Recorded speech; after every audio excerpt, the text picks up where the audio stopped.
नमस्कार दोस्तों, स्वागत है आप सभी का डेली 11 में। आज का हमारा टेस्ट सीरीज का क्रम रहेगा 93। शुरू करते हैं पहले क्वेश्चन के साथ। निम्न में से कौन उत्तराखंड के डोला पालकी आंदोलन से संबंधित हैं? डोला पालकी आंदोलन के बारे में आपसे पूछा गया है। आंसर आप सभी जानते होंगे, जनन भारती। बिल्कुल सही दोस्तों। उत्तराखंड की निम्नलिखित में से किस तहसील में 2001 से 2011 के दौरान दशकीय ऋणात्मक वृद्धि दर रही है? दशकीय वृद्धि दर में उत्तराखंड का स्थान 18वां है, साक्षरता में 17वां है, लिंगानुपात 13, जनसंख्या और उच्च न्यायालय में 20वां, जनसंख्या घनत्व में 25वां। बात करें दोस्तों क्षेत्रफल में 19वां, राज्यों में 27वां, पर्वतीय राज्यों में 11वां। यहाँ पर हमारा करेक्ट आंसर दोस्तों, अगर यहाँ पर जनपद लिखे होते तो अब तक आपने आंसर कर भी दिया होता है ना दोस्तों। यहाँ पर तहसील लिखी गई है, इसलिए आप थोड़े से शंका महसूस कर रहे हैं कि आंसर क्या हो। ठीक है दोस्तों, यहाँ पर हमारा करेक्ट आंसर होगा भिकियासेन तहसील अल्मोड़ा। ठीक है, करेक्ट आंसर है। अगर बात करें ये बाकी 3 तहसील किसकी हैं, थलीसेन, सतपुली, धुमाकोट, तीनों ही तहसील पौड़ी गढ़वाल की हैं। इसको भी याद रखिएगा, सरल सा प्रश्न आ जाता है। थलीसेन कहाँ पर है? तो पौड़ी। ठीक है, आगे बात करते हैं दोस्तों। 10 की वृद्धि दर में सबसे ज़्यादा वृद्धि उधम सिंह नगर में हुई है, सबसे ऋणात्मक वृद्धि पौड़ी और अल्मोड़ा में हुई है। ठीक है, आगे बढ़ेंगे। निम्नलिखित में से कौन सा युग्म गलत है? गलत को अगर नहीं देखेंगे तो गलत हो जाएगा। ठीक है, पहला ही देखिए, कफनी ग्लेशियर बागेश्वर बिल्कुल सही है, रालम ग्लेशियर पिथौरागढ़, नामिक ग्लेशियर पिथौरागढ़, खतलिंग ग्लेशियर टिहरी, यहाँ से भिलंगना नदी निकलती है। तो करेक्ट आंसर यहाँ पर सी हो जाता है दोस्तों। ग्लेशियर की बात करें, सबसे बड़ा ग्लेशियर उत्तराखंड प्लस गढ़वाल का कौन सा है? गंगोत्री ग्लेशियर। गंगोत्री ग्लेशियर की लंबाई 30 और चौड़ाई 2 किलोमीटर, सबसे बड़ा। कुमाऊं की बात करें तो मीलम ग्लेशियर पिथौरागढ़ में है, गंगोत्री उत्तरकाशी। कुणित मुद्राएं प्राप्त हुई हैं, कहाँ से हुई हैं दोस्तों? तथियूड़ टिहरी गढ़वाल, देवढुंगा उत्तरकाशी, कत्यूर घाटी कुमाऊं, इन सभी स्थलों में ऑप्शन डी यहाँ पर करेक्ट है। यह स्थान भी याद रखिएगा, देवढुंगा उत्तरकाशी में है, तथियूड़ टिहरी गढ़वाल में है। मैत्री आंदोलन के जनक आप सभी जानते हैं, कल्याण सिंह रावत। दोस्तों यहाँ से क्वेश्चन आता है, चंडी प्रसाद भट्ट को रमन मैग्सेसे पुरस्कार कब दिया गया? 1982। बात करें दीप जोशी को कब दिया गया? 2009। रमन मैग्सेसे पुरस्कार की बात हो रही है। उत्तराखंड में बैगार प्रथा किन रूपों में पाई जाती थी? कुली बर्दायस, बैगार, कुली उतार। करेक्ट आंसर यहाँ पर डी होगा। कुली बैगार प्रथा का अंत 13-14 जनवरी 1921, बागेश्वर सरयू नदी, 40,000 स्वतंत्रता सेनानी। बद्रीदत्त पांडे को इसी घटना के बाद कुमाऊं केसरी के नाम से जाना गया है। बद्रीदत्त पांडे अल्मोड़ा। उत्तराखंड क्रांति दल का गठन किस वर्ष किया गया? उत्तराखंड क्रांति दल, देवी दत्त पंत इसके अध्यक्ष। Option A 1972, 76, 79, 1987। Correct answer option C 1979, 79। Next question है, कुटीर ज्योति योजना। अगर आप इसका आंसर नहीं भी जानते हो तो आप इसका आंसर कर सकते हैं, थोड़ा सा ही सेंस लगाना है दोस्तों। यहाँ पर ज्योति की बात हुई है, यानी कि रोशनी की बात हुई है, लाइट की बात हुई है, तो जल तो कट जाएगा। अब या तो ज्योति में आंख होगा या विद्युत होगा, तो ब्रॉड टर्म अगर आप यहाँ पर देखेंगे तो विद्युत है दोस्तों। कुटीर ज्योति योजना विद्युत से है। ठीक है, आगे बढ़ेंगे। किस गढ़वाल नरेश ने गुरु राम राय को आश्रय प्रदान किया था? तो आश्रय प्रदान किसने किया था? बलभद्र शाह ने तो शाह की उपाधि ली थी लोदियों से। महीपति शाह नहीं दोस्तों, ये तो कर्णावती के पति थे। मान शाह नहीं, करेक्ट आंसर होगा फतेहपति शाह। इन्होंने ही इन्हें आश्रय प्रदान किया था दोस्तों। फतेहपति शाह, इनके काल में नवरत्न थे, जैसे कि शिवाजी के काल में और अकबर के काल में। यहाँ से भी क्वेश्चन बनता है। चंद वंश के शासनकाल में सिरती क्या था? सिरती या फिर सिरतान क्या था? आभूषण, हथियार, त्योहार, भूमिकर। दोस्तों यह भूमिकर था। एक और क्वेश्चन आ जाएगा, सिरती किस प्रकार का भूमिकर था बताइए? तो यह था नगदी, नगद दिया जाता था। ठीक है। हिंदी से पहला क्वेश्चन, निम्न में से कौन सा शब्द व्यंजन है? व्यंजन दोस्तों क, य, ई। आप समझ गए होंगे, ई तो स्वर होता है, तो आंसर यहां पर डी हो जाएगा। निम्न में से कौन सा शब्द शुद्ध है? दावत नहीं होता, दावत होता है। ठीक है, या तो दावत होता है या फिर दवात होता है, दोनों के अर्थ अलग है। दावत यानी कि खाना पीना और दवात यानी कि शाही वाली दवात, लेकिन ये यहाँ पर गलत लिखा है। नाभि में भी की मात्रा गलत है। नाराज नहीं नाराज होता है, गलत है। रामायण यहाँ पर सही है दोस्तों। निम्न में कौन सा शब्द देसी है? ठीक है, पैसा, खुरपा, चाय। चाय तो नहीं है दोस्तों, चाय तो देसी नहीं है, तो करेक्ट आंसर यहाँ पर ए बी यानी कि ऑप्शन सी यहाँ पर करेक्ट है। एक क्वेश्चन है, खुरपाताल कहाँ पर है? खुरपाताल नैनीताल में है। इसका रंग जो है हरा है। ठीक है, और खुरपाताल क्या करती कैसी है? जानवर के खुर के समान है। सात ताल क्या करती कैसी है? अश्व खुर के समान है। अश्व यानी कि घोड़ा। अंतर याद रखिएगा दोस्तों।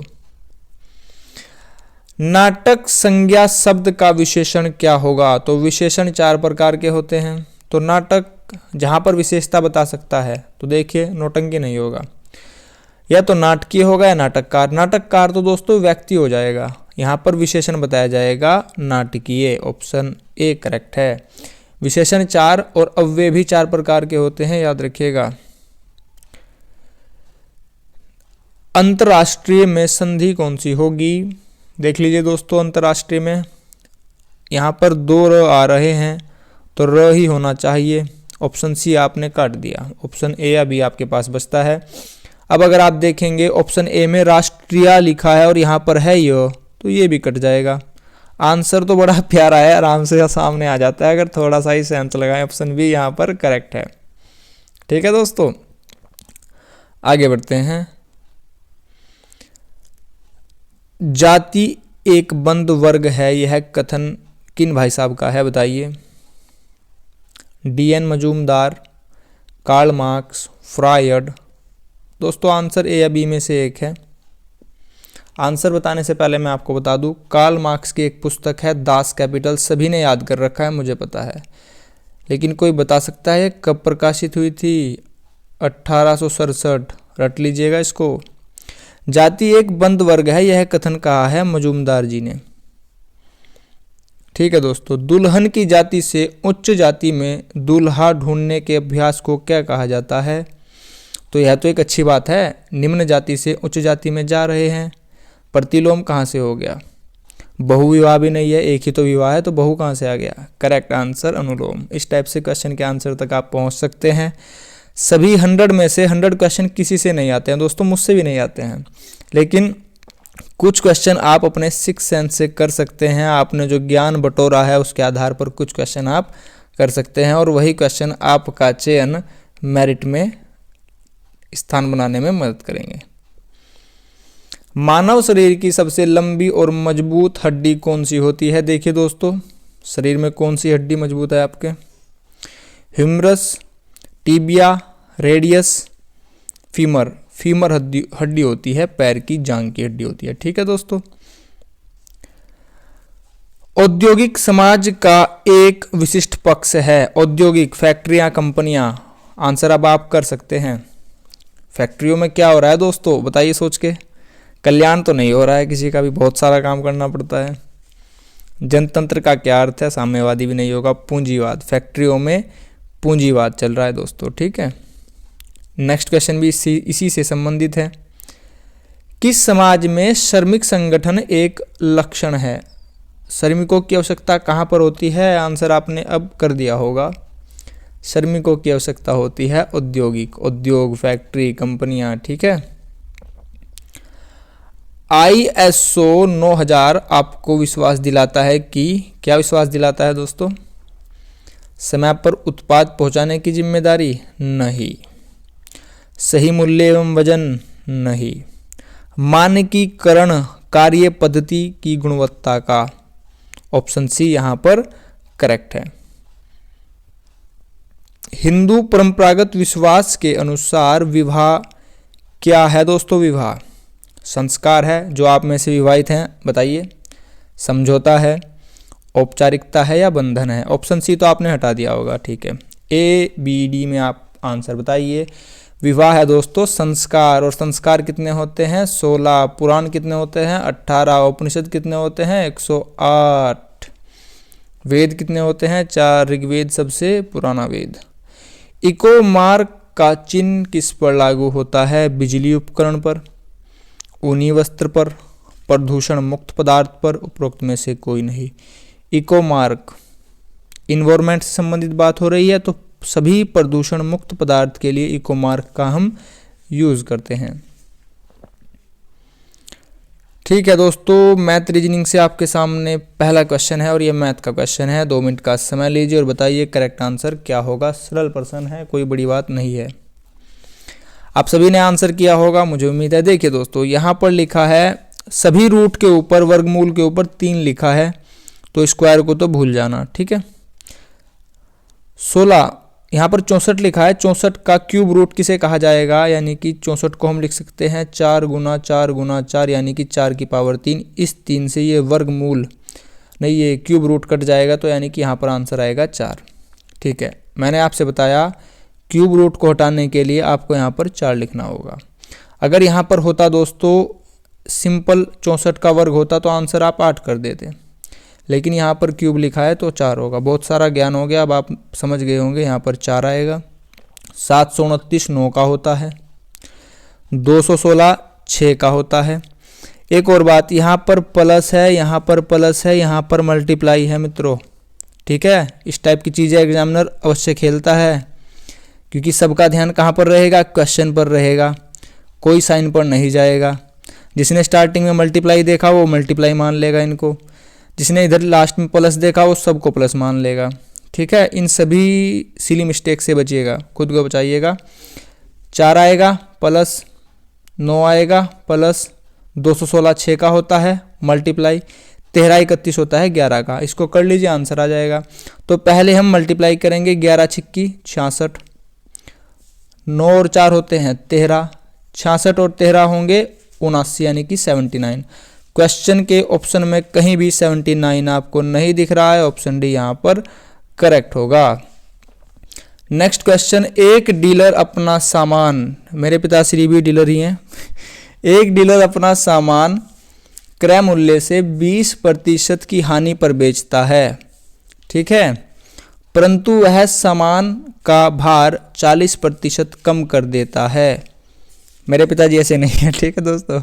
उसका प्रतिशत लाभ या हानि क्या होगा? बताइए दोस्तों, क्वेश्चन काफ़ी हार्ड लग रहा है। अगर आप इसको जो नॉर्मल तरीके होते हैं उस पर करेंगे तो आपका आधा पेज भर जाएगा, आपका आधा पेज भर जाएगा। जो थोड़े ज़्यादा चतुर होंगे वो पूरा ही पेज भर देंगे। देखिए दोस्तों, सरल भाषा में समझते हैं। एक डीलर अपना सामान क्रय मूल्य से 20% की हानि पर बेचता है, तो समझ लेते हैं कि 100 सामान है, उसका मूल्य 100 रुपये है। उसने क्या किया? क्रय मूल्य से 20% की हानि पर बेचता है, परंतु वह सामान का भार 40% कम कर देता है। तो उसने 60 सामान कितना का हो गया? 60 का हो गया, 40 कम किया ना, तो 60 सामान 60 का हो गया, लेकिन वह 20% की हानि पर बेच रहा है। तो 100 का अगर 20 निकाल देंगे तो उसने 60 रुपये में कितना सामान बेचा? 80 सामान बेचा। इतनी सी बात समझ लिए, खेल खत्म हो जाएगा। दोबारा बता रहा हूँ, सुनिए ध्यान से। 100 सामान 100 रुपये का है, 40% कम करके बेचता है, यानी कि 60 सामान 60 का होगा, लेकिन उस डीलर ने क्या किया? 20% हानि पर बेचा।